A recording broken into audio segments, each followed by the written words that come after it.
Hi, everyone. Thank you so much for joining us here on KREM 2 News at noon. I'm Laura Papetti, and we begin by talking about the weather. Meteorologist Thomas Patrick, he is tracking a chance of thunderstorms this afternoon. Thomas, boy, it has been kind of typical spring, right? Back and forth, a lot of sun, then thunder. What's happening right now?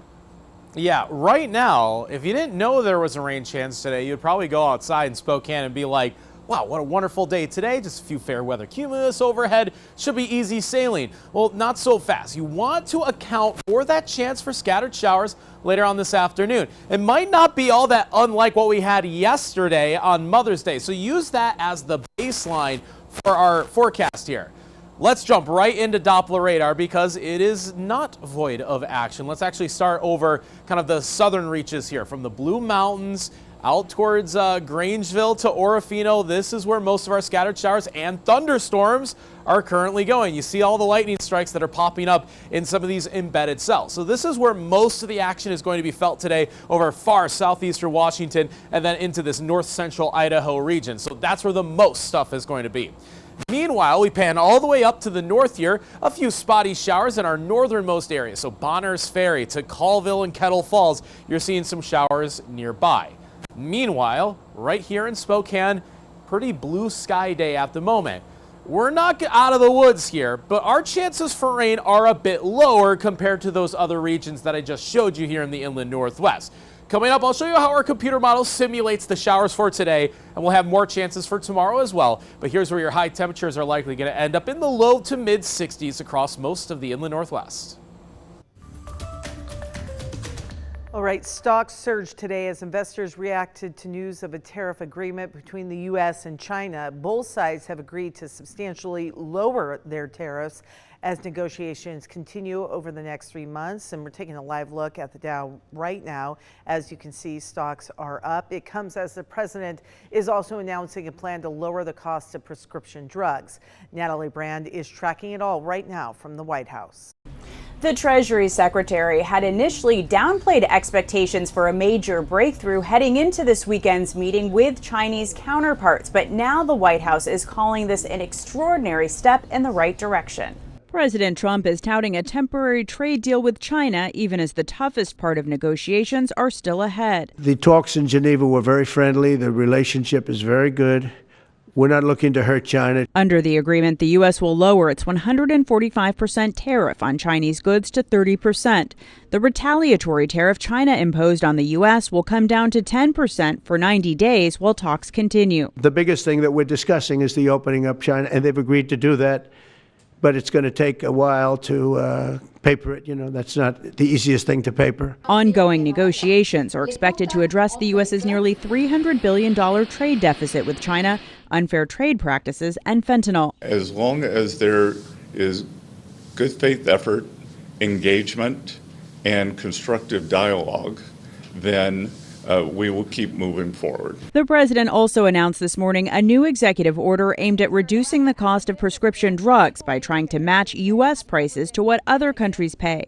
Basically, what we're doing is equalizing. There's a new word that I came up with, which I think is probably the best word. We're going to equalize. Experts say the U.S. currently pays roughly 3 times as much as other developed countries. With this new policy, what we call the most favored nation policy, would mean that the United States would pay no more than the lowest price paid by a high-income country. The president tried to implement the plan in his first term, but was blocked by the courts.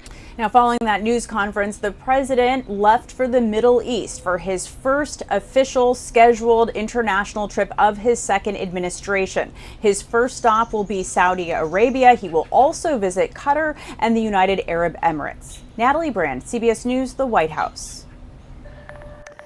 And this is coming in new at noon. The last living American hostage held by Hamas has now been released. American Edon Alexander was raised in New Jersey. He was serving with Israel's military when Hamas fighters abducted him in the October 7th attacks more than 19 months ago. A Hamas spokesperson said they freed Alexander after several days of talks with the U.S., all part of an effort to achieve a ceasefire. And this is a developing story we've been tracking, working to get more details after North Idaho law enforcement arrested a murder suspect from Montana. Cooney County Sheriff's deputies and Coeur d'Alene police took in 35-year-old Cody Rencurel into custody late last week. He was wanted in connection with the death of a woman on Wednesday in Havre, Montana. Police say the suspect had the victim's car in Coeur d'Alene, and during the arrest and search of the suspect's property, investigators found what they say is evidence that he may have been planning other violent crimes. He is being held at the Cooney County Detention Center on murder charges. And a Spokane man was arrested in Chelan County over the weekend. He reportedly impersonated an officer and then he tried pulling over a car, according to authorities.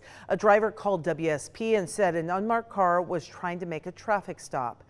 Officers took into custody 62-year-old Ronald Cowan, who is from Spokane. He faces charges of second-degree criminal impersonation. All right, we are helping you prepare for what's going to be, of course, a busy summer construction season, which has begun. And we do have an alert for drivers in Spokane. KREM 2's Brandon T. Jones has a look at several road projects that begin this week. Yeah, well, we got 3 projects starting over the next 2 days. 2 of those beginning as of this Monday. You can see right here behind me, crews have already got some of the cones placed out here. This is on Grand Boulevard as you're making your way down to the hospitals. We've seen a slower traffic when that light a little bit further up hits red, but for the most part, things moving nice and smooth. I've got details though on what exactly you can expect with this road work. So for starters, here on Grand, 13th Avenue will be closed between Grand and Division, so keep that in mind if you use any of these roads. South Grand Boulevard at 13th will have lane reductions at the intersection, and city officials say drivers will experience slowdowns traveling north and south. This project includes pedestrian improvements and pedestrian rapid flashing lights on 13th at Grand, just again close to Manitou. Work is expected to be done by next Tuesday the 20th. The next project starting today is Sunset Boulevard between Cannon Street and Government Way. The City of Spokane says crews will be working on a grind and overlay project. Lane reductions, flaggers, and slowdowns driving east and west is what you can expect. Drivers encouraged to take alternate routes such as I-90 or West Riverside Avenue. Anticipated completion for this project is May 27th.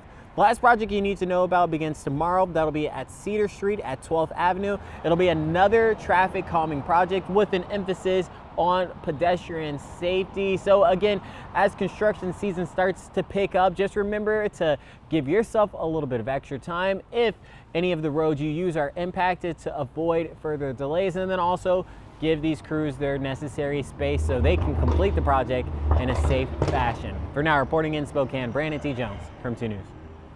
All right, Brandon, thank you. KREM 2 News is honored to receive a regional Edward R. Murrow Award. Our team won in the investigative reporting category, and the award-winning work included a series of reports involving allegations into actions taken at a Meade High School football summer camp. The Murrows, they recognize excellence in journalism. This reporting is now under consideration for a national award. And if you would like to get caught up on our reporting on this story specifically, we do have a special available to watch right now on KREM 2 Plus.